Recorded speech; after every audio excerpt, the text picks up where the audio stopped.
تو ہم بجائے اس کے کہ یہ دیکھیں کہ اس معاملے میں رب تعالیٰ کے احکامات کیا ہیں،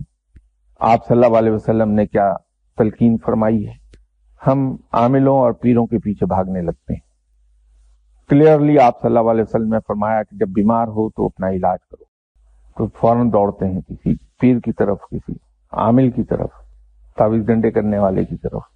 اور اس پروسیس میں ہم اپنے عزیز کا ستیاناش کرا لیتے ہیں۔ کسی کو اگر ہسٹریا کا دورہ پڑتا ہے تو عامل صاحب تو کہہ دیں گے صاحب ان پہ جن آ گیا، اور طرح طرح کی اذیتیں اس مریض بیچارے کو دینا شروع کر دیں گے۔ بسا اوقات ڈیتھ بھی ہو جاتی ہے اس پروسیس میں۔ اس کا تو سیدھا ہے کام کہ آپ صلی اللہ علیہ وسلم کا حکم مانیے، جو آپ نے تلقین فرمائی ہے اس پہ عمل کیجیے، اس کو لے جا کے کسی مستند ڈاکٹر جو کوالیفائڈ ڈاکٹر ہیں